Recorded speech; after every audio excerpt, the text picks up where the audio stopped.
Good afternoon students.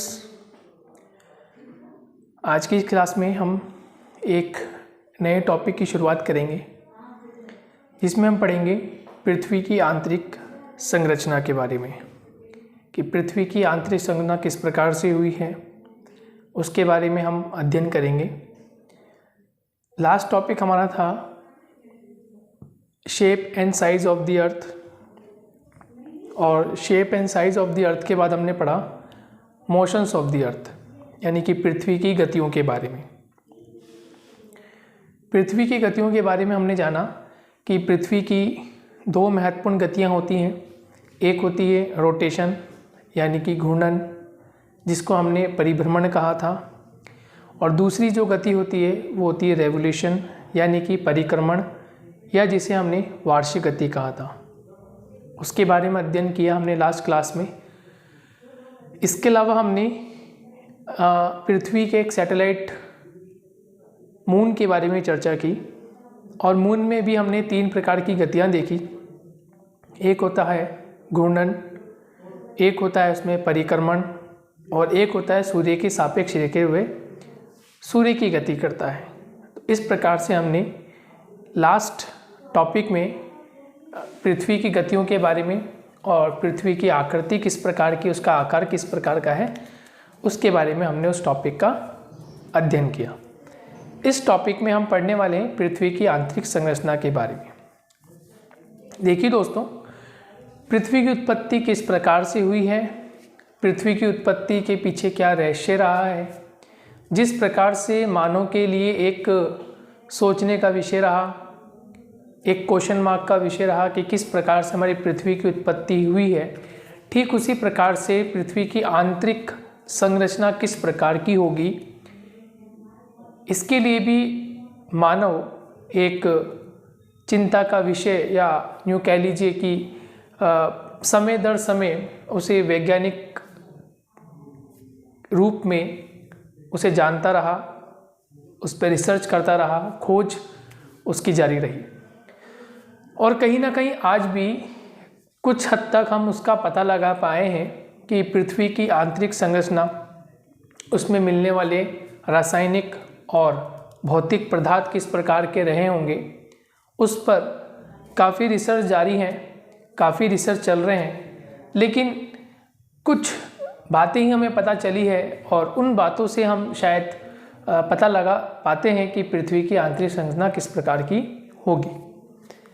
लेकिन वास्तविकता में हम देखें तो हमने जो रिसर्च किया है पृथ्वी की आंतरिक संरचना में, क्योंकि सामान्य रूप में देखें कि मानव यदि रिसर्च करना चाहे तो पृथ्वी के आंतरिक भाग में वो नहीं जा सकता, तो कुछ ऐसे स्रोत हैं, ऐसे साधन हैं जिनके माध्यम से हमने पृथ्वी की आंतरिक संरचना के बारे में अध्ययन करना शुरू किया, और कुछ हद तक हमने उसका पता लगाया कि वास्तविक रूप में पृथ्वी की आंतरिक संरचना किस प्रकार की होगी।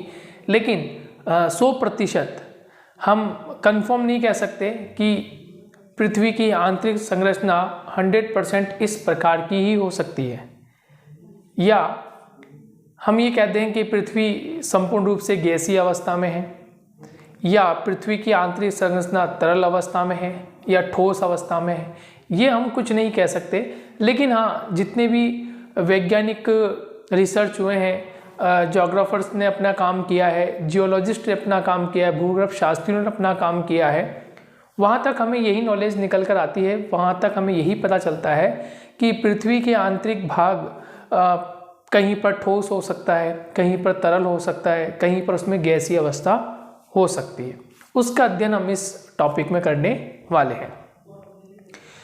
पृथ्वी की आंतरिक संरचना में तीनों ही पदार्थ, यानी यूँ मान लीजिए कि गैसियस फॉर्म, लिक्विड फॉर्म या सॉलिड फॉर्म, तीनों ही जिम्मेदार होंगे, जितना हम अध्ययन कर चुके हैं। और पृथ्वी की आंतरिक गहराई के बारे में स्पष्ट रूप से काफ़ी विद्वानों ने, जियोलॉजिस्ट ने, ज्योग्राफर ने अपना काम किया है। विशेषकर ये जियोलॉजिस्ट का विषय है, तो इसके लिए काफ़ी भूगर्भ शास्त्रियों ने इस पर काम किया है। तो इससे पता चला है कि पृथ्वी की आंतरिक भाग में कुछ कॉन्सेंट्रिक रिंग्स वलय पाए जाते हैं। ठीक है, कुछ लेयर्स हम कह सकते हैं, कॉन्सेंट्रिक रिंग्स को हम वलय कहते हैं, सकेंद्रीय वलय। पाए जाते हैं और उनको हमने अलग अलग नामों में व्यक्त किया है। जैसे पृथ्वी का जो ऊपरी परत है जहाँ हम निवास करते हैं, जो हमारा स्थल मंडल है जिस पर महाद्वीपों का निर्माण हुआ है, उसको हम क्रस्ट नाम देते हैं उसको, यानी भूपृष्ठ हम कह सकते हैं, भूपर्पटी हम उसे कह सकते हैं। और उसके बाद जैसे जैसे हम गहराई की ओर बढ़ते हैं तो इसकी थिकनेस, इसकी मोटाई, इसका घनत्व, इसका दबाव, इसका तापमान में परिवर्तित आता जाता है। तो वो जो तापमान घनत्व और दबाव में जो परिवर्तन आता है उसके अनुरूप ही हमने उसको अलग अलग लेयर्स में उसको हमने डिवाइड किया है। तो भूपर्पटी के बाद जैसे जैसे हम आंतरिक भाग की ओर जाते हैं, आंतरिक भाग की ओर देखते हैं, तो फिर एक दूसरी लेयर पाई जाती है जिसको हम मेंटल कहते हैं। और इन दोनों के बीच में, यानी भूपर्पटी और मेंटल के बीच में भी मेंटल दो भागों में पाई जाती है, अपर मेंटल और लोअर मेंटल। और इनका एक बीच का भाग होता है जिसको हम संक्रमण पेटी के नाम से जानते हैं, यानी कि एक ऐसी पेटी जिसमें घनत्व, दबाव या तापमान में यदि कोई चेंजेस आते हैं तो वो रैपिडली चेंज नहीं आता, उनमें धीरे धीरे वो चीज़ें आना प्रारंभ होती है। जैसे सपोज आप ये माने कि सुबह के समय तापमान बहुत कम होता है। जैसे शीत ऋतु की बात करें हम, शीत ऋतु में तापमान मॉर्निंग में ऑलमोस्ट 5 o'clock 6 o'clock जो तापमान होता है बहुत कम होता है। लेकिन जैसे जैसे दिन आगे बढ़ता है, समय आगे बढ़ता जाता है, 8, 9, 10, 11, 12 जैसे बजती है तो तापमान धीरे धीरे बढ़ना शुरू होता है। तो रैपिडली नहीं बढ़ता तापमान, जो रैपिडली नहीं बढ़ रहा कि सुबह 5 बजे तापमान मान लीजिए 6 या 7 डिग्री था तो 7 बजे ये 10 डिग्री हो जाएगा या 8 बजे 15 डिग्री हो जाएगा, तो एकदम से तापमान नहीं बढ़ता, तापमान धीरे धीरे बढ़ रहा है। ठीक उसी प्रकार से पृथ्वी की आंतरिक संरचना में घनत्व है, दबाव है, तापमान है, टेम्परेचर है, ये सब चीज़ें धीरे धीरे आगे बढ़ती हैं। धीरे धीरे संक्रमण पेटी एक ऐसी पेटी, मतलब संक्रमण पेटी का मतलब ऐसी पेटी हो गई जिसमें ऑलमोस्ट बैलेंसिंग, या यूँ कह लीजिए कि यदि कोई भाग घट रहा है या कोई भाग बढ़ रहा है, यानी घनत्व घटता है या बढ़ता है, दबाव घटता है या बढ़ता है, या तापमान घटता है या बढ़ता है, तो ये संक्रमण पेटी ही उसके लिए जिम्मेदार होती है, उसको घटाने में या उसको बढ़ाने में। बढ़ने की दर जो होगी वो धीरे धीरे होगी, घटने की जो दर होगी वो धीरे धीरे होगी, एकदम से कोई चीज़ नहीं होती। तो ये संक्रमण पेटी के बारे में बताया गया है। फिर उसके बाद मेंटल के बाद जो तीसरी लेयर मुख्य रूप से पाई जाती है उसको इन्होंने नाम दिया है क्रोड, जिसमें हम दो तरह की क्रोड पढ़ते हैं, अपर क्रोड और इनर क्रोड। तो इसमें भूपर्पटी से मेंटल से क्रोड, जब हम जाते हैं भूपर्पटी से क्रोड की तरफ, तो इसमें रासायनिक तत्व यानी कि केमिकल मैटर्स जो होते हैं, एलिमेंट जो होते हैं, या जो फिजिकल एलिमेंट है उनमें भिन्नता देखने को मिलती है। अलग अलग प्रकार के पदार्थ देखने को मिलेंगे, अलग अलग प्रकार की चट्टानें आपको देखने को मिलेगी। हर लेयर में आपको कुछ ना कुछ अलग अलग देखने को मिलता है। तो इस चैप्टर में हम पृथ्वी की आंतरिक संरचना के बारे में अध्ययन करेंगे। वैसे देखा जाए तो दोस्तों ये जो जियोलॉजी होती है, भूगर्भ विज्ञान जो होता है, जियोलॉजी, ठीक है, भूगर्भ विज्ञान जो होता है ये उसका विषय होता है पृथ्वी की आंतरिक संरचना। पर चूंकि पृथ्वी की आंतरिक संरचना जो है वो हमारे धरातल से कहीं ना कहीं जुड़ी हुई है और इसीलिए हम इसको ज्योग्राफी में पढ़ते हैं, ये आपको ध्यान रखना है। Is it clear? तो टॉपिक लिखते हैं और फिर शुरुआत करते हैं 1 by 1। जो इसका एक जनरल बैकग्राउंड है वो मैंने आपको बता दिया है कि चिंता का विषय है और हम ये सोचते हैं कि पृथ्वी की आंतरिक संरचना किस प्रकार की होगी, कैसी होगी, कैसा उसमें कॉम्पोजिशन होगा, उसके बारे में हम 1 by 1 इसका अध्ययन करते चलेंगे। ठीक है दोस्तों, तो आप टॉपिक लिख लीजिए पृथ्वी की आंतरिक संरचना।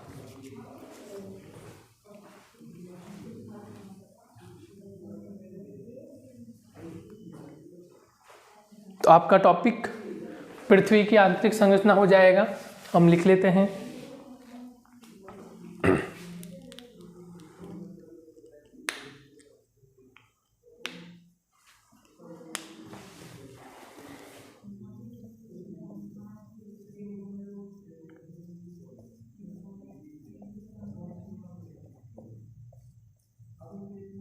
पृथ्वी की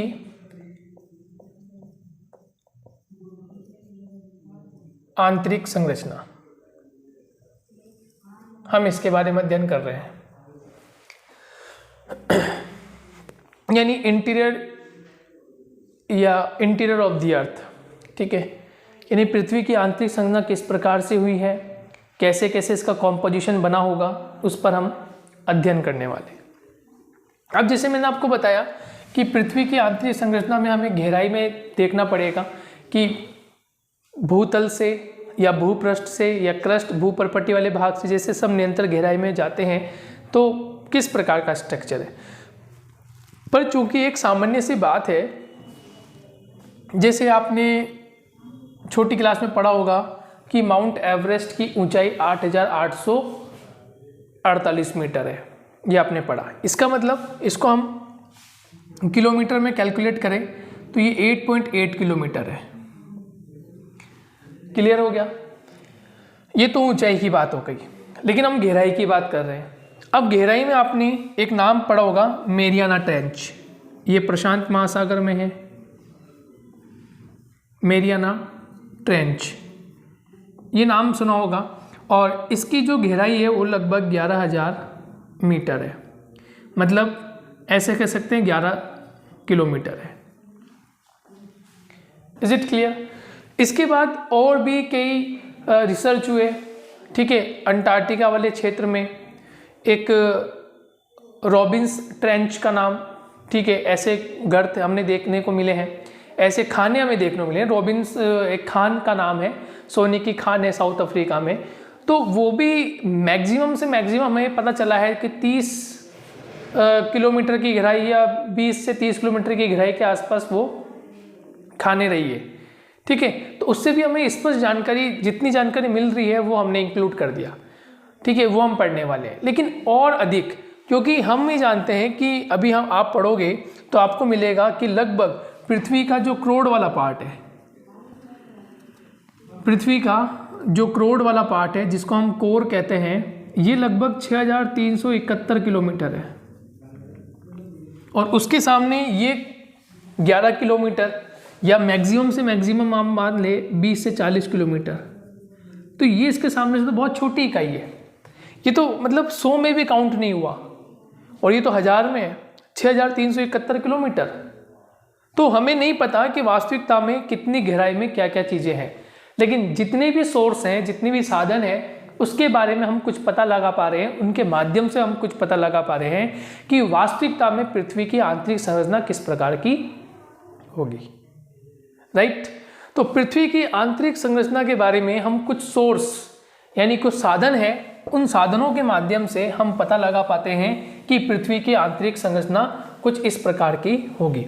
तो हम पहले एक लिस्ट बना लेते हैं, एक फ्लो चार्ट बनाते हैं, और उस फ्लो चार्ट में हम लिखते हैं कि ऐसे कौन कौन से साधन हैं जिसके माध्यम से हम ये जान पाएंगे कि पृथ्वी की आंतरिक संरचना किस प्रकार की है।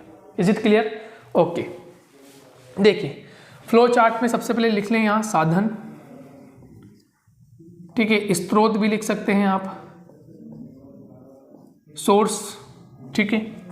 और इस तरह से एक फ्लो चार्ट बना लें।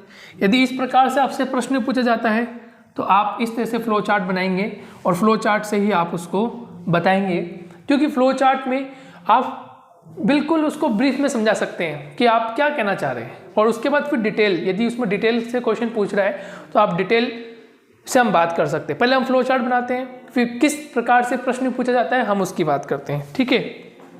चलिए, नंबर 1 आपने लिख लिया पृथ्वी की आंतरिक संरचना, ऊपर हो गया। साधन लिख लिया, स्रोत। अब इसमें जो फर्स्ट है वो हम बात करते हैं। सबसे पहले लिखेंगे अप्राकृतिक साधन।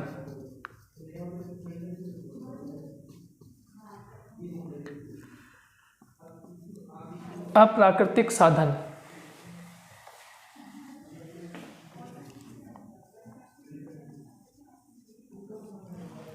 ठीक है, कि अप्राकृतिक साधन कौन से होंगे। इन्हें हम एक नाम और दे सकते हैं, इन्हें हम आर्टिफिशियल सोर्स भी कह सकते हैं। क्या नाम दे सकते हैं इंग्लिश में? Artificial source. अब इसमें देखिए कौन कौन से साधन हो सकते हैं। नंबर 1 घनत्व यानी डेंसिटी, ठीक है। नंबर 2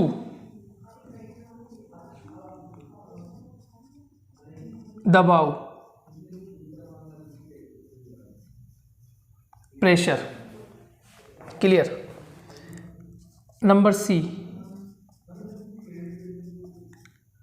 तापमान यानी टेम्परेचर। तो 3 साधन ऐसे होंगे जिन्हें हम अप्राकृतिक साधन की श्रेणी में रखते हैं। नंबर 1 फर्स्ट घनत्व, सेकंड प्रेशर यानी दबाव, और तीसरा तापमान। अब इनकी हम एक एक चर्चा करेंगे, क्लियर हो गया। उसके अलावा सेकंड सोर्स क्या होगा, सेकंड सोर्स देखते हैं। सेकंड सोर्स होगा, यहां लिख लेते हैं सेकंड सोर्स, पृथ्वी की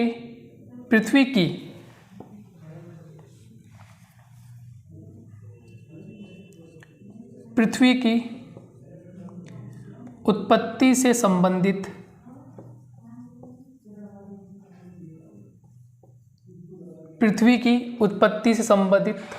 प्रमाण, यानी evidence of origin of the अर्थ, कि पृथ्वी की उत्पत्ति संबंधित कौन कौन से प्रमाण हैं, क्लियर। और यहां हम बात करेंगे प्राकृतिक संसाधन।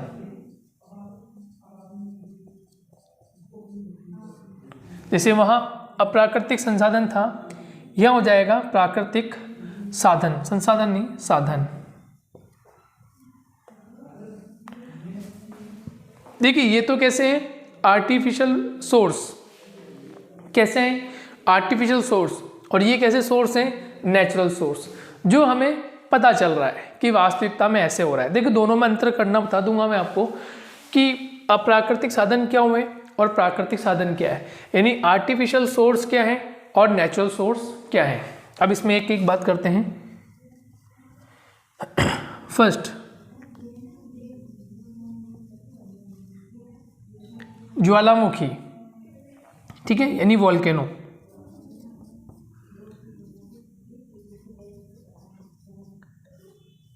उल्काएं यानी मीटिरोइड्स, और सी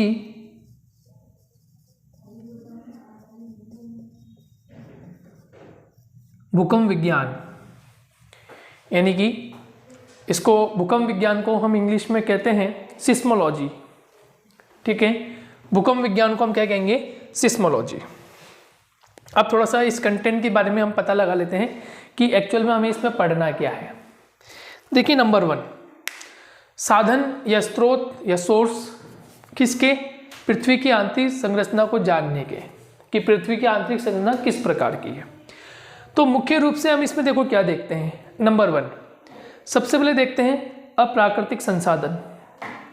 सबसे पहले क्या देखते हैं, अप्राकृतिक साधन।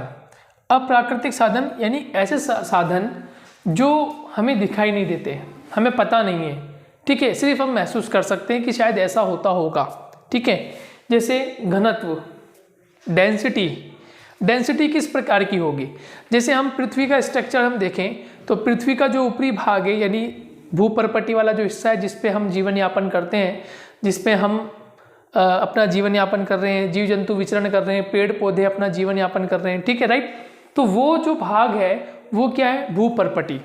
वो भाग क्या है, भूपर्पटी, क्रस्ट, स्थलमंडल, लिथोस्फीयर, हम ये कह सकते हैं, क्लियर। वहां पर जो घनत्व होगा या वहाँ जो ऐसे समझिए वहाँ जो चट्टानें होगी या वो जो धरातलीय सरफेस होगा वो कम घनत्व का होगा, और जैसे जैसे हम आंतरिक भागों की ओर जा रहे हैं तो घनत्व बढ़ता होगा। ये हम जानेंगे, हम आपको बता रहे हैं अभी हम जानेंगे, एक 1 बाय 1 हम उसका डिस्कशन करेंगे। दबाव, ठीक है, दबाव किस प्रकार से होगा, चट्टानों का दबाव ऊपरी परत का निचली परत पर, निचली परत का उसके निचली परत पर, और उस निचली परत का अन्य निचली परत पर दबाव किस प्रकार से होता होगा। फिर पढ़ेंगे हम टेम्परेचर, तापमान, वहाँ तापमान किस प्रकार से होता होगा, ठीक है, तापमान बढ़ता होगा, घटता होगा, घटता होगा तो क्यों, या बढ़ता होगा तो क्यों, क्या कारण है उसके पीछे। दबाव बढ़ रहा है तो दबाव बढ़ने का क्या कारण है, घनत्व बढ़ रहा है तो घनत्व बढ़ने का कारण क्या है, या ऐसा क्यों हो रहा है, राइट। ये तीनों बातों पर हम डिस्कशन करेंगे। उसके अलावा पृथ्वी की उत्पत्ति संबंधित कुछ प्रमाण ऐसे होंगे जहां ये पक्ष होगा कि वास्तविकता में पृथ्वी की उत्पत्ति इस प्रकार से हुई होगी, राइट। तरल कोई ऐसा एविडेंस होगा पृथ्वी की उत्पत्ति संबंधित जो ये प्रूफ करेगा कि वास्तविकता में पृथ्वी की उत्पत्ति तरल पदार्थ से हुई है, या पृथ्वी का आंतरिक भाग जो है वो तरल होगा, या कुछ एविडेंस ऐसे होंगे, कुछ प्रमाण ऐसे होंगे जो ये प्रस्तुत करेंगे कि पृथ्वी की जो आंतरिक संरचना है उसमें कहीं ना कहीं ठोस भाग है, या पृथ्वी की आंतरिक संरचना ठोस पदार्थ से हुई है, या कुछ ना कुछ प्रमाण ऐसे हमें देखने को मिलेंगे जो ये प्रस्तुत करेंगे कि पृथ्वी की आंतरिक संरचना जो है वो किससे हुई होगी, वो गैसीय पदार्थ से हुई होगी, या पृथ्वी की आंतरिक संरचना जो है वो गैसीय से, ये पता चलेगा। और तीसरा जो है प्राकृतिक साधन यानी कि नेचुरल सोर्स। अब नेचुरल सोर्स में हमें क्या देखने को मिलता है, ज्वालामुखी, उल्काएं, भूकंप विज्ञान। ज्वालामुखी आप सब नाम सुनते हैं, जानते भी हैं कि ज्वालामुखी किस प्रकार से उत्पन्न होता है, कहाँ से उत्पन्न हो रहा है, पृथ्वी के आंतरिक भाग से, और कहाँ प्रकट होता है, दोनों तरफ प्रकट होता है। पृथ्वी के बाह्य भाग पर भी आता है, यानी जहाँ हम निवास कर रहे हैं यहाँ पर भी उद्भेदन करता है, यहाँ पर भी इरप्शन होता है, यहाँ से भी बाहर निकलता है, या कभी कभी ऐसी कंडीशंस होती हैं कि ये ज्वालामुखी जो होता है वो धरातल पर प्रकट ना होकर, यानी कि हमारी भूपर्पटी पर ना आकर ये पृथ्वी के आंतरिक भाग में भी रह जाता है। तो दोनों ही प्रमाण हमें मिल रहे हैं, क्योंकि बाहर भी आता है तो वहाँ कौन कौन से पदार्थ मिल रहे हैं, किस फॉर्म में ये आता है, सॉलिड फॉर्म में आता है, लिक्विड फॉर्म में आता है, गैसियस फॉर्म में आता है, राइट। उल्काएं, मीटेओराइट्स, तो मीटेओराइट्स उल्काओं का जो निर्माण हुआ है या इनका जो ओरिजिन हुआ है वो किन तत्वों से हुआ है। और हमने लास्ट जब पढ़ रहे थे सौर मंडल, तो उल्काएं जो होती है पृथ्वी तक आती है, पृथ्वी से टकराती है, ठीक है। क्यों आती है, क्यों टकराती है, पृथ्वी पे ही क्यों आ रही है, ऐसा क्या कारण है, तो उल्काओं के माध्यम से हम पढ़ेंगे कि पृथ्वी की आंतरिक संरचना किस प्रकार की होगी, करेक्ट। एंड लास्ट पढ़ेंगे सिस्मोलॉजी यानी भूकंप विज्ञान, यानी भूकंप की जो तरंगे होती हैं, हम भूकंप महसूस करते हैं, भूकंप की जो तरंगे होती हैं वो तरंगे पृथ्वी के आंतरिक भाग में किस प्रकार से जनरेट होती है, कौन कौन सी होती है और किन किन पदार्थों से गुजरती है ना, उसके बारे में अध्ययन करेंगे भूकंप विज्ञान में। तो ये कुछ ऐसे साधन हैं, ऐसे स्रोत हैं जिससे हमें पृथ्वी की आंतरिक संरचना के बारे में काफ़ी हद तक पता चलता है कि पृथ्वी की आंतरिक संरचना कुछ इस प्रकार की होगी। लेकिन जैसे अप्राकृतिक साधन है, इस पर जो ज्योग्राफर्स हैं, जियोलॉजिस्ट हैं, उन पर थोड़ा सा मतभेद रहता है। वो कहते हैं कि शायद ऐसी संरचना नहीं होगी, या घनत्व जितना होना चाहिए उतना नहीं है, अधिक होना चाहिए, कुछ कहते हैं कम होना चाहिए। दबाव क्यों हो रहा है, दबाव होने के पीछे कारण क्या है, तो कहीं ना कहीं इसके प्रमाण कुछ ऐसे लगते हैं कि सही नहीं होंगे। लेकिन जैसे जैसे रिसर्च आगे बढ़ती है, काफ़ी चीज़ें हम देखते हैं, प्राकृतिक साधन से हम तुलना करते हैं इनकी, तो हमें काफ़ी हद तक इनके बारे में भी सही सही जानकारी प्राप्त हो जाती है कि वास्तविकता में जो घनत्व होना चाहिए वो सही है, दबाव क्यों हो रहा है, इसके पीछे कारण क्या है, ये भी हमें सही पता चल जाता है। और फिर तापमान किस प्रकार से बढ़ रहा है या घट रहा है, क्यों बढ़ रहा है या क्यों घट रहा है, इसके पीछे भी हमें कारण पता चल जाते हैं। तो यूँ कह लीजिए कि काफ़ी हद तक हमें पृथ्वी की आंतरिक संरचना के बारे में पता चलता है। लेकिन एक चीज़ है कि हमें स्पष्ट रूप से गहराई का जो हमने मापन किया है या उस पर रिसर्च किया है, वो ज़्यादा से ज़्यादा 30 से 40 किलोमीटर की गहराई पर रिसर्च किया है। लेकिन पृथ्वी की आंतरिक गहराई कैसी होगी, किस प्रकार के तत्व होंगे, इसके बारे में हमें नॉलेज नहीं है। लेकिन हम ज्वालामुखी को देखते हैं, तो अभी ज्वालामुखी ये भी हो सकता है कि किसी एक ही भाग से आता हो या गहराई इसकी कम रहती हो, पूर्ण रूप से उस गहराई से नहीं आता हो जिस गहराई पर हम चर्चा करेंगे अभी। जैसे मैंने लिखा था 6371 किलोमीटर, तो हो सकता है कि उतनी गहराई से ज्वालामुखी नहीं आता हो, या उतनी गहराई पर हमारे भूकंप की तरंगे होती है वो नहीं चलती होंगी, या उल्काओं का कुछ अन्य व्यवहार होता होगा। तो ये कहीं ना कहीं बस एक जानने का प्रतीत एक सोर्स है कि काफ़ी हद तक हम ये जान पाएँ कि पृथ्वी की आंतरिक संरचना किस प्रकार की होगी, करेक्ट। तो हम 1 बाय 1 शुरू करते हैं। सबसे पहले पढ़ते हैं अप्राकृतिक साधन। तो हेडिंग डाल दीजिए आप, अप्राकृतिक साधन।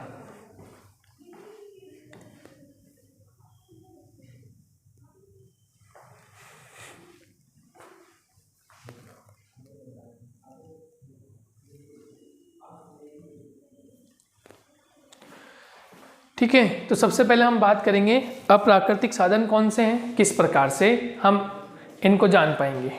चलिए,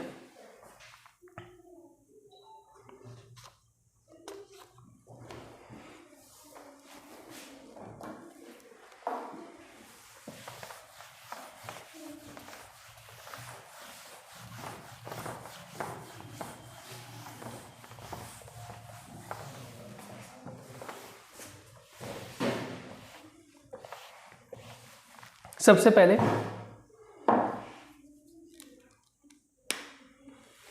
एक हेडिंग डाल के लिख लेते हैं, इसको भी हटा देते हैं। ठीक है, कोई टॉपिक आ जाएगा आपका ऊपर, तो पहले एक पॉइंट लिख लेते हैं इंपॉर्टेंट।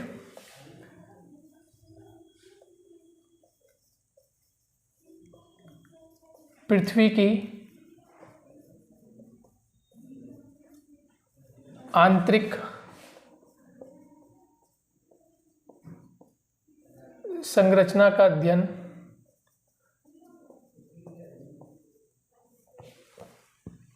पृथ्वी की आंतरिक संरचना का अध्ययन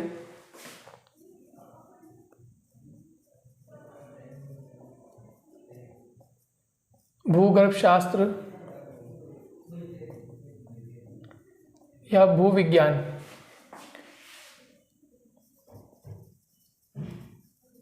इंग्लिश में कहेंगे जियोलॉजी द्वारा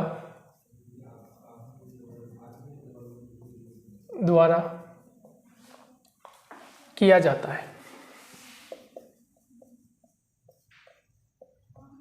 ठीक है, तो पृथ्वी की जो आंतरिक संरचना का अध्ययन है वो बेसिकली भूगर्भ शास्त्र द्वारा या भूविज्ञान जियोलॉजी द्वारा किया जाता है। ये उनका विषय है, पर चूंकि मैंने बताया कि पृथ्वी की जो पूरा स्ट्रक्चर हम पढ़ेंगे, लिथोस्फीयर किस प्रकार का है, इसका एटमॉस्फेयर किस प्रकार का है, राइट, या हाइड्रोस्फीयर किस प्रकार का है, तो उसमें कहीं ना कहीं आंतरिक संरचना का मुख्य योगदान होगा।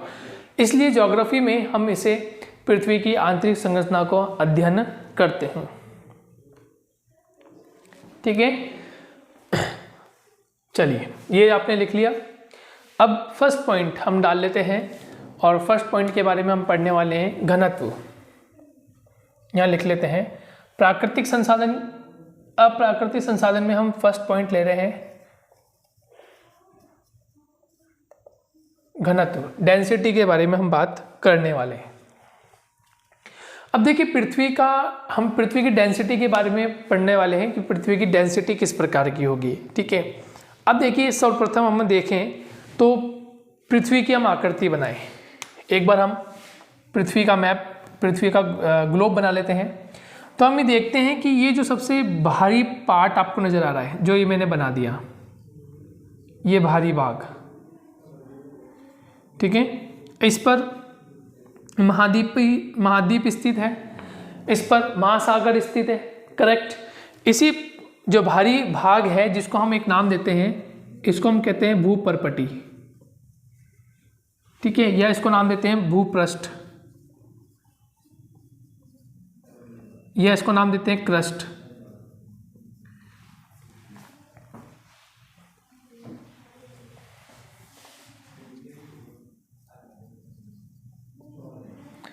क्लियर, भूपर्पटी, भूपृष्ठ या क्रस्ट। तो ये जो आवरण आप देख रहे हैं, बाहरी आवरण, इस पर महाद्वीपों का निर्माण हुआ है, महासागरों का इस पर निर्माण हुआ है। अब भूपर्पटी या भूपृष्ठ की बात करें तो भूपर्पटी में जो हम सबसे मेजरली एक पार्ट लेते हैं, यानी महाद्वीप। अब महाद्वीपों का जो निर्माण हुआ है, महाद्वीपों का जो निर्माण हुआ है वो अवसादी शैलों से हुआ है, अवसादी चट्टानों से हुआ है। और अवसादी चट्टानों का जो घनत्व होता है वो लगभग 2.5 ग्राम सेंटीमीटर क्यूब रहता है, यानी घनत्व क्या है, कम है। किन चट्टानों से बना है, अवसादी चट्टानों से। महाद्वीपों का निर्माण जो हुआ है, महाद्वीपों का जो बॉटम एरिया है उस पर अवसादी चट्टानों से निर्माण हुआ है। उसका घनत्व कितना पाया गया, 2.5। यानी ऊपर की जो लेयर है, यानी कि जो भूपर्पटी वाला हिस्सा है, वो उसका घनत्व कितना होगा 2.5 ग्राम सेंटीमीटर क्यूब। लेकिन जैसे जैसे हम इस भाग से गहराई की ओर जाते हैं, ये हमारा केंद्र है, और जैसे जैसे हम गहराई की ओर जाते हैं तो जैसे जैसे गहराई की ओर जा रहे हैं, नीचे की ओर बढ़ते जा रहे हैं, तो ये जो घनत्व है वो बढ़ता जाता है, घनत्व बढ़ता जाता है। घनत्व क्यों बढ़ता है, इसके पीछे कारण क्या है? तो घनत्व बढ़ने का पीछे कारण ये माना गया कि जो महाद्वीप हैं जिनका निर्माण अवसादी चट्टानों से हुआ है, और जैसे जैसे हम गहराई में बढ़ते जाते हैं तो यहाँ पर धीरे धीरे आग्नेय चट्टानों का क्षेत्र आना शुरू हो जाता है, यानी आग्नेय चट्टानें आना प्रारंभ हो जाती हैं। और चूंकि आग्नेय चट्टानें भारी तत्वों से बनी हुई हैं, क्योंकि अवसादी चट्टानों में उतने भारी तत्व नहीं हैं जितने आग्नेय चट्टान में हैं, जैसे ग्रेनाइट है, बेसाल्ट है, ठीक है। इस प्रकार की चट्टानें जो है ये भारी घनत्व की है, इनका वेट अधिक है, घनत्व अधिक है। तो घनत्व अधिक होने के कारण जैसे जैसे आंतरिक भाग में जाते हैं तो घनत्व बढ़ता जाता है। तो घनत्व बढ़ने का मूल कारण क्या माना गया कि घनत्व बढ़ने का मूल कारण जो था वो परत दर परत, यानी कि 1 बाय 1 जैसे हम पृथ्वी की ऊपरी परत से नीचे की ओर जा रहे हैं, यानी केंद्र की तरफ जा रहे हैं, तो जो चट्टानें हैं वो चट्टानें जो है अपना स्ट्रक्चर बदलती है, अपनी संरचना को बदल रही है। क्योंकि सबसे पहले कौन सी चट्टानें हैं? अवसादी, और उसके बाद आग्नेय, और धीरे धीरे जैसे और गहराई में जा रहे हैं तो इनका घनत्व बढ़ता जाता है। और लगभग यहाँ आग्नेय चट्टानों का जो घनत्व है वो लगभग 3.5 ग्राम सेंटीमीटर क्यूब माना गया, ठीक है। और गहराई में गए और लगभग हम इसके मध्य वाले भाग में आए तो औसतन हमें देखते हैं कि औसतन हमारी जो पृथ्वी का घनत्व है औसतन 5.5 ग्राम सेंटीमीटर क्यूब माना गया। ये ऐसा क्यों हो रहा है दोस्तों? ये ऐसा इसीलिए हो रहा है कि जैसे जैसे हम भूपृष्ठ ठीक है, भूपृष्ठ से हम नीचे की ओर चल रहे हैं गहराई के अनुसार, जैसे ये जो भाग है भूपर्पटी पे महाद्वीपों का जो निर्माण का भाग है ये 33 किलोमीटर है, और 33 किलोमीटर से और गहराई में जा रहे हैं तो मेंटल का पार्ट आ रहा है, और लगभग 2900 किलोमीटर का जो एरिया है, लगभग 2900 किलोमीटर का जो एरिया है वो मेंटल वाला भाग है, और यहाँ पर संक्रमण पेटी का स्थान है, और यहाँ घनत्व बढ़कर लगभग औसतन 5.5 ग्राम सेंटीमीटर क्यूब हो जाता है। और जैसे जैसे और गहराई में जाते हैं तो क्रोड की बेल्ट आ जाती है, क्रोड की बेल्ट आती है। क्रोड भी दो तरह के होते हैं, एक ऊपरी क्रोड, एक निचला क्रोड। और अंततः हम क्या देखते हैं? अंततः हमें ये मिलता है कि लगभग हम 6371 किलोमीटर की गहराई में जाएं तो यहाँ जो घनत्व होता है वो लगभग 11 से 13 ग्राम सेंटीमीटर से लिखेंगे। लगभग यहाँ जो घनत्व होता है वो 11 से 13 ग्राम सेंटीमीटर क्यूब पाया जाता है। तो पृथ्वी के आंतरिक भाग में, यानी पृथ्वी के इस वाले भाग में पहुँचते पहुँचते हम ये देखते हैं कि यहाँ घनत्व की मात्रा 11 से 13 ग्राम सेंटीमीटर क्यूब हो जाती है, जबकि इसका क्रस्ट वाला पार्ट, ये जो पार्ट है, यहाँ घनत्व कितना है? यहाँ घनत्व 2 या 2 के आसपास ग्राम सेंटीमीटर क्यूब है। तो निरंतर जैसे जैसे हम भूपृष्ठ से केंद्र की ओर बढ़ते हैं, इसका मतलब ये हुआ कि जो चट्टानें हैं, जो पदार्थ है, वो धीरे धीरे अधिक घनत्व के बढ़ते जाते हैं, और इसलिए पृथ्वी का घनत्व बढ़ता जाता है। लेकिन कुछ वैज्ञानिकों ने या कुछ भूगर्भ शास्त्रियों ने ये मानने से इनकार किया कि ये शायद गलत तथ्य है, ये ऐसा नहीं होगा, ऐसा नहीं हो सकता कि हम ये मान लें कि गहराई में जाएंगे तो ये जो हमारी चट्टानें हैं इनका वेट या इनका घनत्व बढ़ता जाएगा, या इनकी संरचना बदलती जाएगी तो घनत्व भी बदलता जाएगा। ऐसा नहीं होता, ठीक है। सबसे पहले हम पॉइंट वाइज लिख लेते हैं घनत्व के बारे में, 1 पॉइंट टू पॉइंट, ताकि जो मैंने अभी आपको समझाया है वो आपके पास लिखा हुआ भी मिल जाए।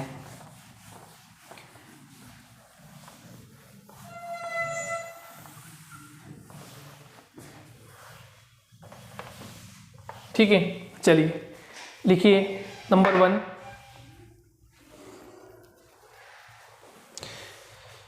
पृथ्वी के भूपृष्ठ से, पृथ्वी के भूपृष्ठ से, ठीक है, नंबर 1 पॉइंट लिख लेते हैं। पृथ्वी के भूपृष्ठ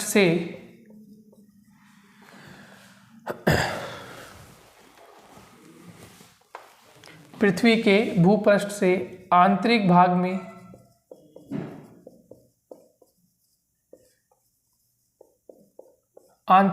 में जाने पर घनत्व में वृद्धि होती जाती है। घनत्व में वृद्धि होती जाती है। नोट कर लीजिए इसे, वन बाय वन एक एक पॉइंट को डिस्कस कर लेते हैं। ठीक है, पृथ्वी के भूपृष्ठ से आंतरिक भाग में जाने पर घनत्व में वृद्धि होती जाती है। क्लियर हो गया नंबर 1।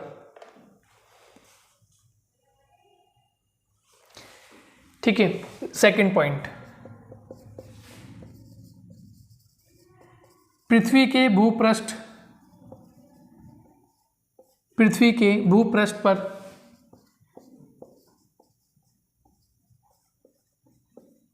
महाद्वीपों का निर्माण है। महाद्वीपों का निर्माण हुआ है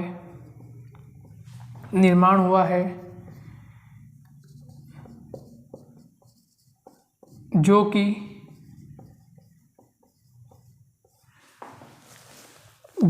अवसादी चट्टानों का भाग है।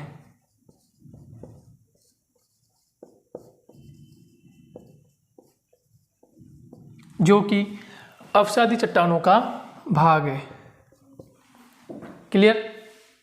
पृथ्वी के भूपृष्ठ पर महाद्वीपों का निर्माण हुआ है जो कि अवसादी चट्टानों का भाग है। ठीक है, तो यहाँ इनका घनत्व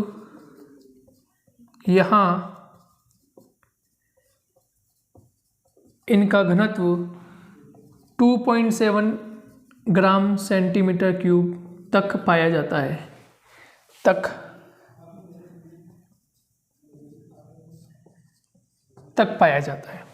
यहाँ इनका घनत्व 2.7 ग्राम सेंटीमीटर तक पाया जाता है। एक एक इम्पोर्टेंट जानकारी आपके लिए बहुत जरूरी है। ठीक है, नेक्स्ट आगे लिख लें। इसके पश्चात यहाँ 4th पॉइंट डाल दीजिए।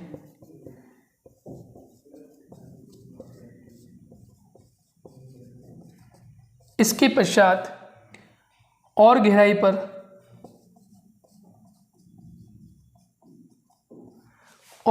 पर आग्नेय चट्टानों, जिसमें ग्रेनाइट, बेसाल्ट, इसके पश्चात और गहराई पर आग्नेय चट्टानों का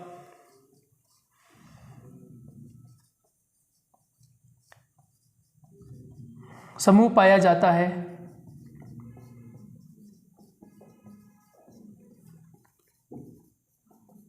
जिनका घनत्व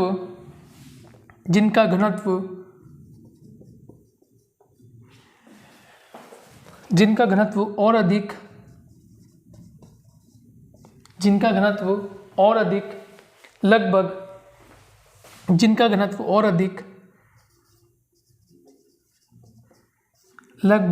3.0 से 3.5 ग्राम सेंटीमीटर क्यूब तक पाया जाता है।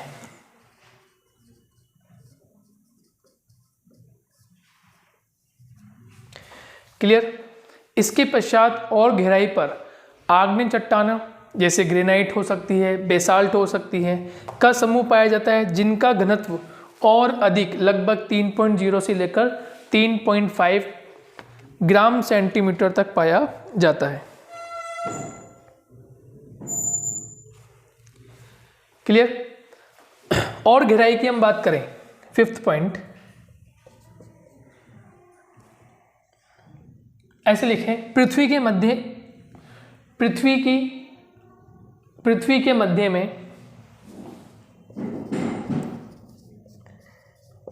मध्य भाग में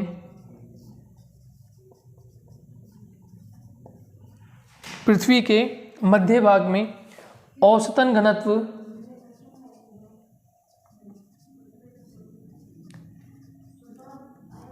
घनत्व लगभग 5.5 ग्राम सेंटीमीटर क्यूब तक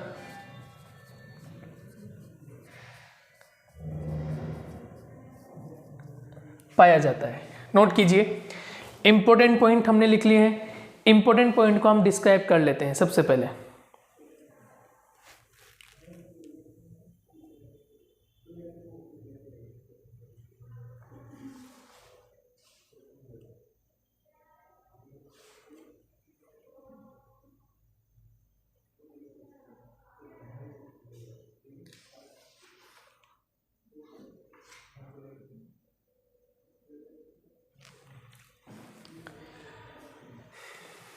देखिए, नंबर 1, पृथ्वी के भूपृष्ठ से आंतरिक भाग में जाने पर घनत्व में वृद्धि होती है। ये वृद्धि क्यों होती है, इसकी हम चर्चा करेंगे। सेकंड पॉइंट है, पृथ्वी के भूपृष्ठ पर महाद्वीपों का निर्माण हुआ है। यदि अभी हमने बताया था आपको कि हमारी पृथ्वी का जो भूपृष्ठ है उस पर किसका निर्माण हुआ है, महाद्वीपों का, जो कि अवसादी चट्टानों से निर्मित है। कौन चट्टानों से निर्मित है, अवसादी चट्टानों से। क्लियर। यहाँ इनका घनत्व 2.7 ग्राम सेंटीमीटर क्यूब है। ध्यान रखिएगा, यानी कि इन महाद्वीपों का जो निर्माण हुआ है उसमें कौन सी चट्टानें हैं, अवसादी चट्टानें। क्लियर। और अवसादी चट्टानों का जो घनत्व पाया जाता है वो कितना पाया गया, ऑलमोस्ट 2.7 ग्राम सेंटीमीटर क्यूब पाया गया। क्लियर हो गया बात। नेक्स्ट, इसके पश्चात और गहराई पर आग्नेय चट्टानें। और गहराई पे कौन सी चट्टानें हैं, आग्नेय, इग्निशियस रॉक। यहाँ ग्रेनाइट हो सकती है, बेसाल्ट हो सकती है, या अन्य कोई आग्नेय चट्टानें हो सकती है का समूह पाया जाता है, जहाँ इनका घनत्व कितना है, घनत्व लगभग 3.5 ग्राम सेंटीमीटर क्यूब तक पाया जाता है। क्लियर हो गया। पृथ्वी के मध्य भाग में, यानी कि पृथ्वी का मध्य भाग मतलब क्या था, जो अभी हमने डायग्राम बनाया था वो उसकी हम चर्चा कर रहे हैं, है ना। यह मध्य भाग का मतलब क्या हो गया, जो हमने डायग्राम बनाया था। देखिए, ये तो इसका भूपृष्ठ हो गया, ये इसका केंद्र हो गया। ये कौन सा भाग हो गया, ये केंद्रीय भाग। तो जैसे जैसे हम आंतरिक गहराई में और जाते हैं तो ये इसका मध्य भाग, यानी कि पृथ्वी की गहराई का मध्य भाग। तो पृथ्वी के मध्य भाग में औसतन घनत्व कितना पाया गया, लगभग 5.5 ग्राम सेंटीमीटर क्यूब। इसका मतलब ये है कि भूपृष्ठ पर हम 0 ग्राम सेंटीमीटर क्यूब मान लें सपोज, और पृथ्वी का आंतरिक भाग जो है इसका घनत्व हम 11 ग्राम सेंटीमीटर क्यूब मान लें, और 11 में 2 का भाग लगाएं, क्योंकि औसत निकाल रहे हैं तो एवरेज निकाल रहे हैं, क्या एवरेज डेंसिटी निकाल रहे हैं। तो एवरेज डेंसिटी निकालने के लिए हम 2 का भाग लगाते हैं, तो हमें क्या प्राप्त होता है, 5.5 ग्राम सेंटीमीटर क्यूब, ये हमें प्राप्त हो जाता है। यानी 5.5 ग्राम सेंटीमीटर क्यूब हमें कैसे प्राप्त हुआ, क्योंकि हम मध्य भाग की बात कर रहे हैं। पृथ्वी के आंतरिक भाग में जो मध्यवर्ती भाग है, जहां आने पर हमें कितना घनत्व देखने को मिलता है, तो 5.5 ग्राम सेंटीमीटर क्यूब जितना घनत्व देखने को मिलता है। और जितनी हम गहराई में जाएंगे, तो गहराई में मैंने अभी आपको बताया था कि लगभग 11 से लेकर 13 ग्राम सेंटीमीटर क्यूब तक हमें घनत्व देखने को मिलता है।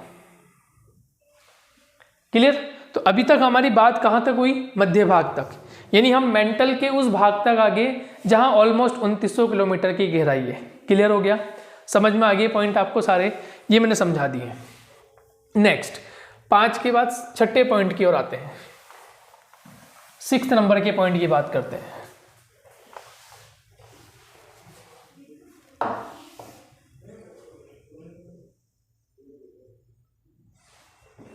देखिए 6th नंबर का पॉइंट क्या लिख देते हैं, लिखिए, अधिक गहराई पर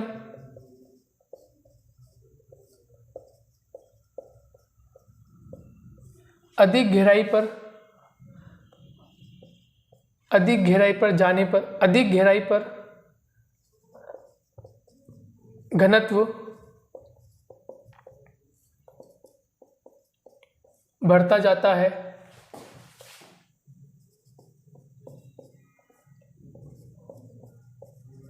और इसकी मात्रा लगभग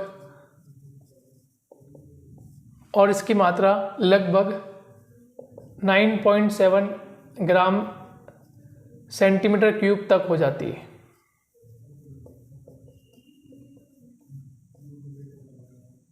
क्लियर? कितनी हो जाती है? लगभग 9.7 ग्राम सेंटीमीटर क्यूब तक इसके घनत्व की मात्रा हो जाती है। क्लियर हो गया? नेक्स्ट, घनत्व चूंकि और बढ़ता है और जब इसके हम केंद्रीय भाग में आते हैं, ठीक है, तो ऐसे लिखिए, पृथ्वी के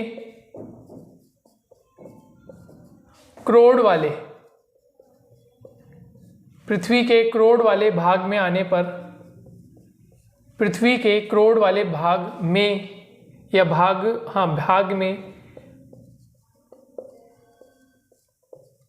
आने पर, पृथ्वी के क्रोड़ वाले भाग में आने पर यहाँ घनत्व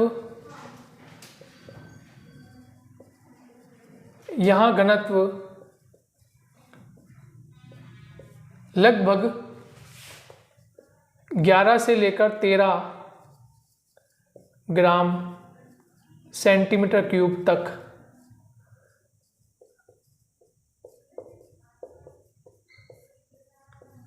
पाया जाता है।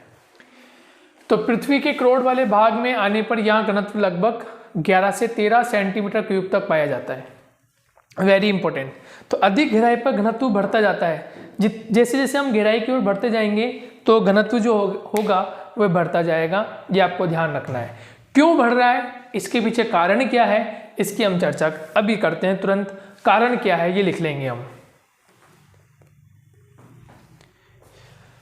क्लियर? एक एक पॉइंट आपको समझ में आ गया। पृथ्वी के भूपृष्ठ पर महाद्वीपों का निर्माण हुआ है क्योंकि ये अवसायी चट्टानों से बना है। इसका घनत्व 2.7 ग्राम सेंटीमीटर क्यूब तक पाया जाता है, यानी कि भूपरपट्टी से चल रहे हैं हम। क्लियर? इसके पश्चात गहराई में जाने पर आग्नेय चट्टानें मिलती हैं जिनका घनत्व 3.5 ग्राम सेंटीमीटर क्यूब हो सकता है। पृथ्वी के मध्य भाग का औसतन तापमान कितना, औसतन घनत्व कितना हो गया, 5.5 ग्राम सेंटीमीटर क्यूब। और अधिक गहराई में जा रहे हैं, यानी हम क्रोड़ वाले पार्ट में जा रहे हैं, जो अपर क्रोड़ का रीजन है, वहाँ अधिक गहराई पर घनत्व बढ़ता जाता है और इसकी मात्रा लगभग कितनी हो जाती है, 9.7 ग्राम सेंटीमीटर क्यूब।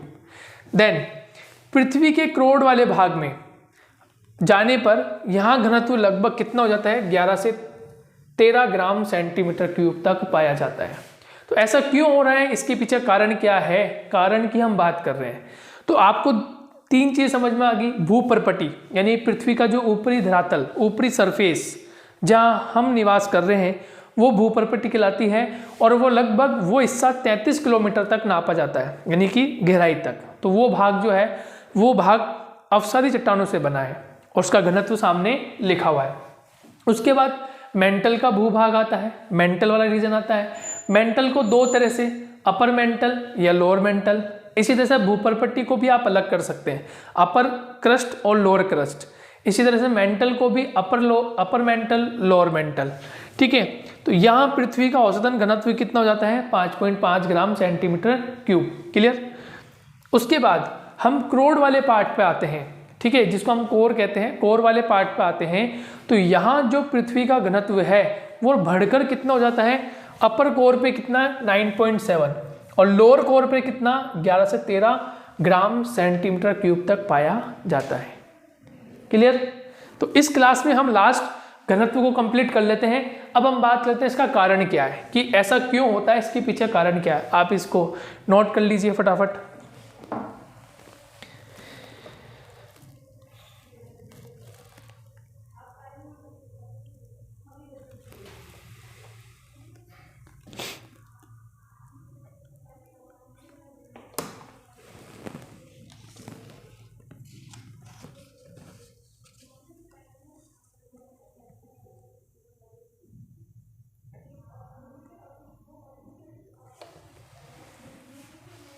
ठीक है, अभी हम देख लेते हैं इसके कारण क्या है और कैसे प्रमाणित होता है, इसकी भी हम चर्चा कर लेंगे।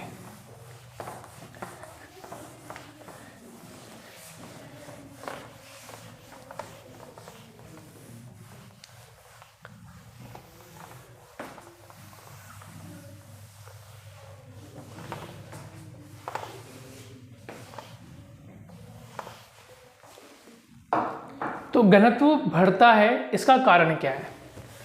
तो हम बात कर रहे हैं घनत्व का कारण लिख लेते हैं, ठीक है। कारण क्या है, ऐसा क्यों हो रहा है, इसके पीछे कारण क्या है? नंबर 1, पहला कारण जो है वो ये मानते हैं कि ऊपरी परत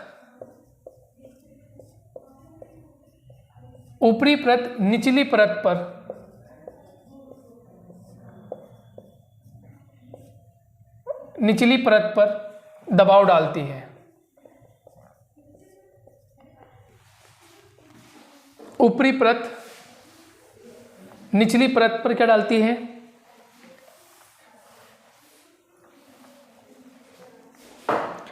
ऊपरी परत निचली परत पर दबाव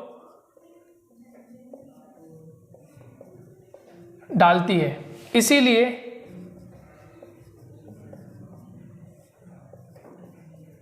इसका घनत्व बढ़ता है। इसीलिए इसका घनत्व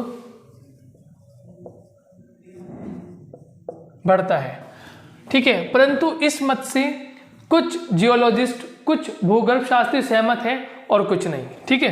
तो इस मत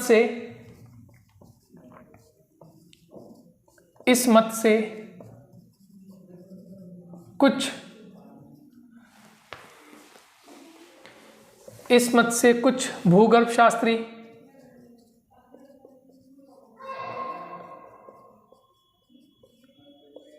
भूगर्भ शास्त्री सहमत होते हैं, कुछ नहीं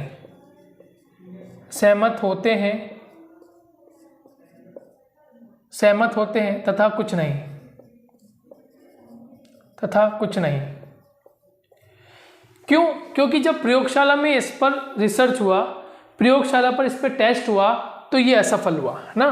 तो क्या यहाँ लिख सकते हैं, प्रयोगशाला में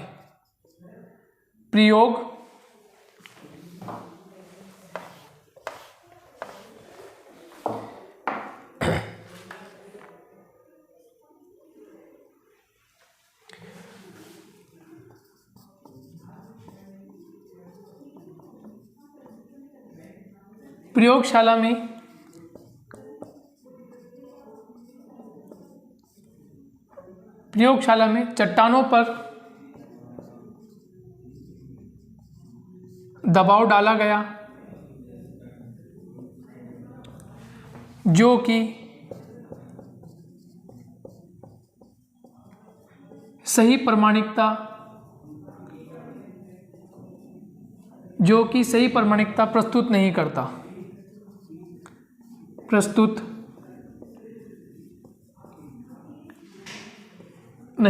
है।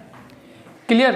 तो प्रयोगशाला में जब इस पर रिसर्च हुआ, इस चट्टानों पर दबाव डाला गया, तो ये कहीं भी प्रमाणिकता प्रस्तुत नहीं कर रहा है कि ऊपरी परत निचली परत पर दबाव डाल रही है, फिर निचली परत उसकी निचली परत पर दबाव डाल रही है, इसलिए घनत्व बढ़ रहा है। तो ये हम कह सकते हैं कि ये जो मत था वो ऑलमोस्ट क्या नकार दिया गया, ऐसा माना गया। अब देखिए कारण पढ़ रहे हैं, तो पहला कारण तो शायद ये माना जाता है, लेकिन ये प्रमाण प्रस्तुत नहीं करता, इसलिए इसको नकार दिया गया। अब देखिए दूसरा जो इम्पैक्ट था, दूसरा कारण क्या माना गया? दूसरा कारण ये माना गया भूगर्भ शास्त्रियों के द्वारा कि पृथ्वी का आंतरिक भाग भारी तत्वों से बना है, जिसके कारण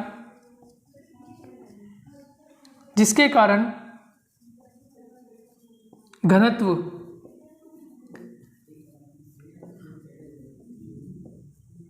अधिक गहराई पर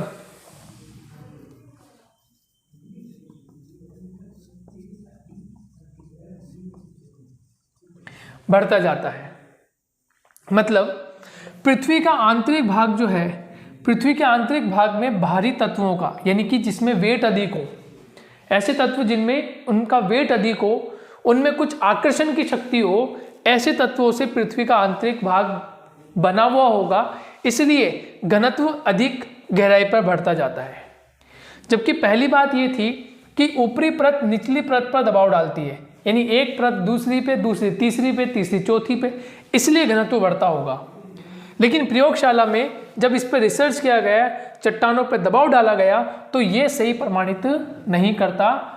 ये जो प्रूफ होता है ये सही नहीं हो पाता, ये जो एविडेंस होता है ये सही नहीं प्रूफ कर पाता कि वास्तविकता में ऐसा हुआ होगा।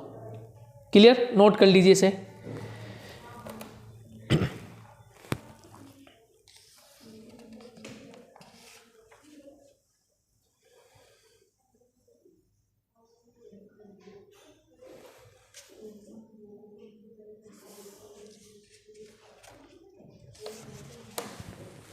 ठीक है।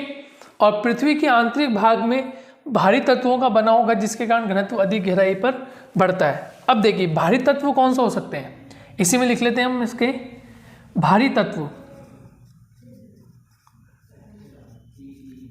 मतलब जिनमें वेट अधिक होता है ना, ऐसे भारी तत्व ये जिनमें चुंबकीय आकर्षण अधिक होता है। तो भारी तत्व जैसे लोहा,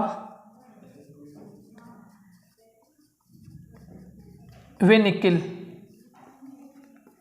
से पृथ्वी की आंतरिक संरचना हुई है। पृथ्वी की आंतरिक संरचना हुई है। और इस मत के लिए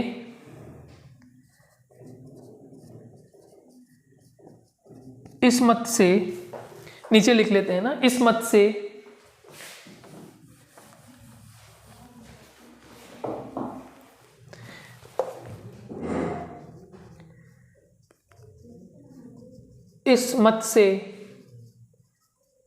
कई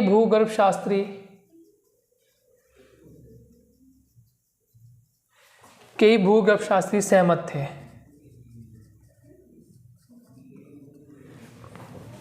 देखिए दो मत रखे गए। पहला मत ये था ऊपरी परत निचली परत पर क्या डालती है, दबाव, जिसके कारण घनत्व बढ़ता है। इस मत से कुछ भूगर्भ शास्त्री सहमत होते हैं, कुछ नहीं होते। क्लियर? उसके बाद प्रयोगशाला में इन चट्टानों पर जब दबाव डाला गया तो ये सही प्रमाणित नहीं होता। इसका मतलब ये मत जो था ये खारिज कर दिया जाता है, इस मत को हटा दिया जाता है, नकार दिया जाता है। दूसरा मत जो था, दूसरे मत में ये था कि पृथ्वी का आंतरिक भाग जो है वो भारी तत्वों से बना होगा, जिसके कारण घनत्व अधिक गहराई पर बढ़ता जाता है। ये ऐसा माना गया, शायद ऐसा हो सकता है। और भारी तत्व कौन से हो सकते हैं? लोहा, निकिल से पृथ्वी की आंतरिक संरचना हुई है। और इस मत से काफ़ी भूगर्भ शास्त्री सहमत थे। अब सहमत होने का कारण क्या है वो हम देखेंगे। ठीक है, सहमत होने का कारण क्या था उसके बारे में चर्चा कर लेते हैं कि सहमत होने का कारण क्या है। इसको नोट कीजिए आप।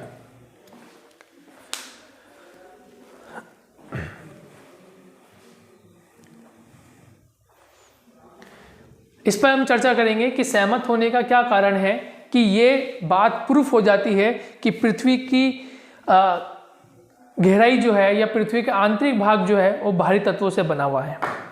इसके बारे में क्या प्रूफ आता है?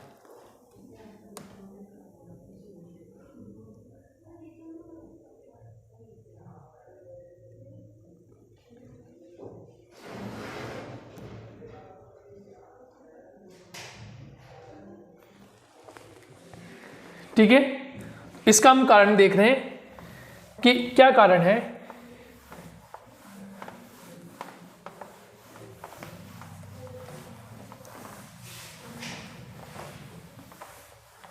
ठीक है, तो इसको हम ऐसे लिख लेते हैं, ऐसे लिखेंगे, दूसरे मत की सत्यता। दूसरा मत यानी ये दूसरा मत है, पहला मत तो खारिज हो गया, पहला मत तो कोई मतलब का नहीं रहा। दूसरे मत की हम बात कर रहे हैं। दूसरे मत के पक्ष में तर्क।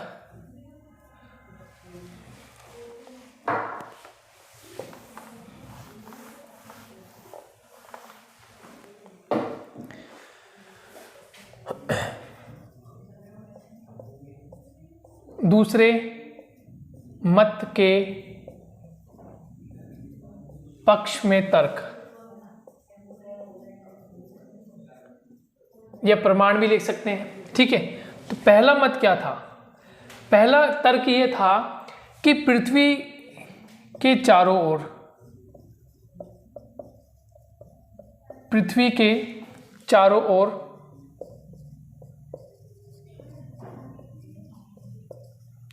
चुंबकीय आवरण पाया जाता है।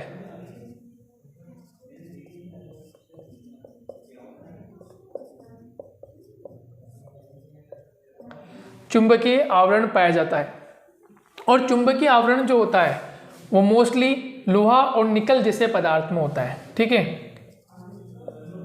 अतः चुंबकीय पदार्थ लोहा या लोहे व निकिल, लोहा व निकिल जैसे पदार्थों में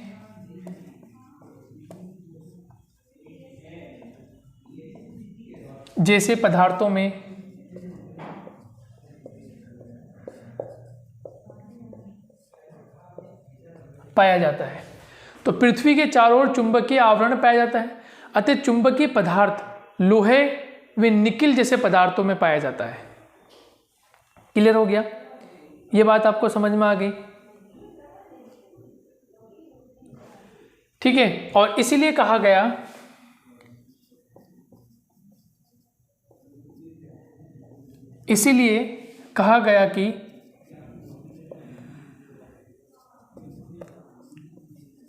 गया कि ऊपरी भाग में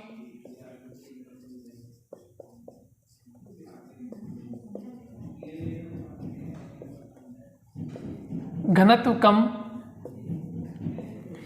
तथा निचले भाग में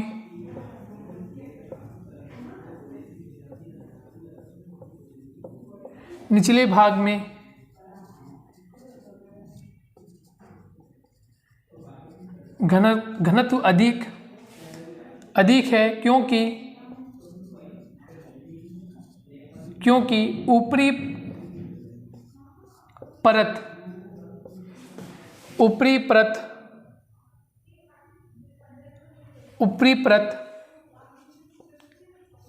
कम भारी तत्वों से बनी है, भारी तत्वों से यानी कि हल्के तत्वों से बनी है।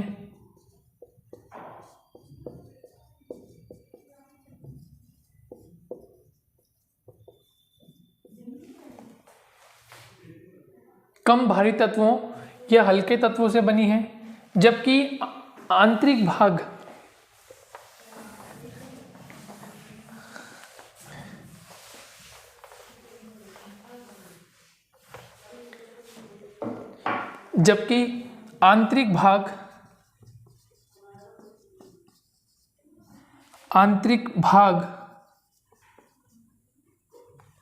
वहाँ हल्के हो गए या भारी तत्वों से बना है।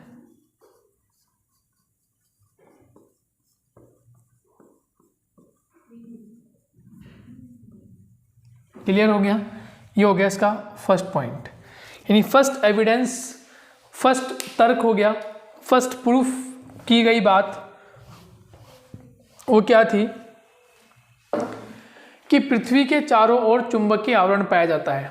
मैग्नेटिक फील्ड, पृथ्वी के चारों ओर मैग्नेटिक फील्ड पाई जाती है, अतः चुंबकीय पदार्थ। इसलिए आप देखें कि जब आप कक्षा 11-12 में होते हैं या फर्स्ट ईयर में आप आएंगे तो आप लोहे की एक ट्रफ कंपास जिसको कहते हैं, जब आप सर्वे करते हैं ट्रफ कंपास आप देखते हैं, और ट्रफ कंपास जब आप यूज़ में लेते हैं तो वो जो चुंबकीय सुई होती है वो बार बार नॉर्थ की तरफ इंगित करती है, यानी उसमें चुंबकीय आवरण पाया जाता है। इसलिए बार बार वो मैग्नेट जो निडिल होती है बार बार वो नॉर्थ दिशा की ओर इंगित करती है। तो ऐसा इसलिए होता है क्योंकि पृथ्वी के चारों ओर चुंबकीय आवरण पाया जाता है, लेकिन सर्वाधिक वहाँ देखने को मिलता है। अतः चुंबकीय पदार्थ जो होता है वो लोहे व निकिल जैसे पदार्थों में पाया जाता है। क्लियर हो गया? इसलिए कहा गया है कि ऊपरी भाग में घनत्व कम होगा, जो हम पढ़कर भी आए, जबकि निचले भागों में घनत्व अधिक होगा। क्लियर, जो हमने पढ़ा है कि क्रोड वाले भाग में 11 से लेकर 13 ग्राम सेंटीमीटर क्यूब तक घनत्व पाया जाता है। ऊपरी परत कम भारी तत्वों की होगी, यानी हल्के तत्व होंगे। अवसादी शैलें हैं कम घनत्व की है, आग्नेय शैलें अधिक घनत्व की है, प्रूफ कर रहे हैं ये बात। जबकि आंतरिक भाग भारी तत्वों से बना है, और भारी तत्व कौन से हैं? ये लोहे और निकल। ये तत्व कैसे हैं? भारी है। ये तत्व कैसे हैं? भारी तत्व है। क्लियर हो गया? ये नोट कर लीजिए आप।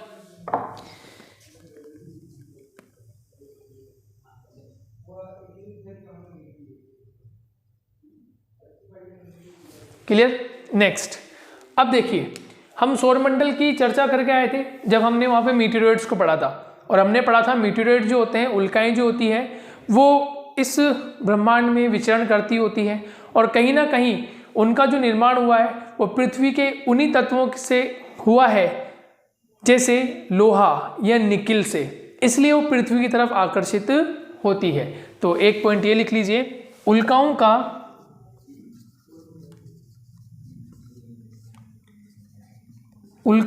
पृथ्वी तक आना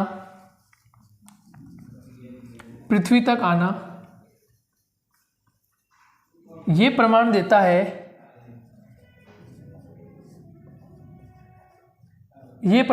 है, कि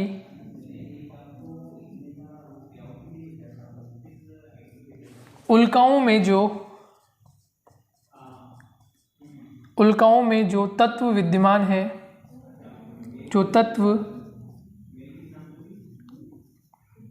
विद्यमान है, वही तत्व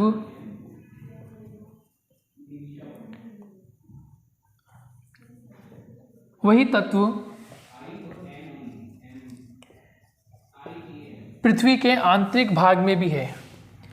पृथ्वी के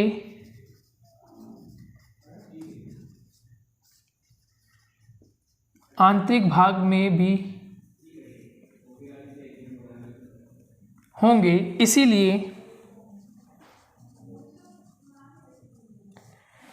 इसीलिए उल्काएं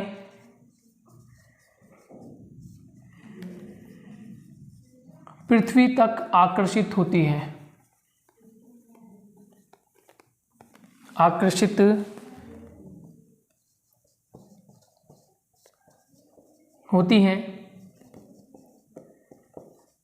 अतः यह भी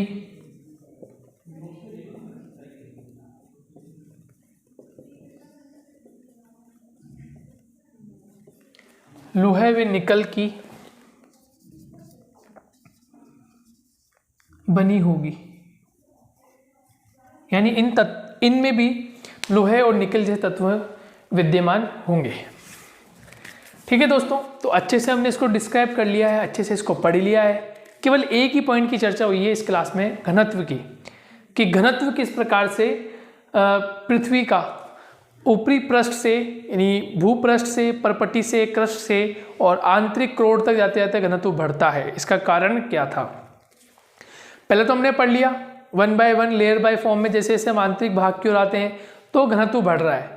घनत्व बढ़ने का फिर हमने कारण पढ़ा कि क्या कारण हो सकता है।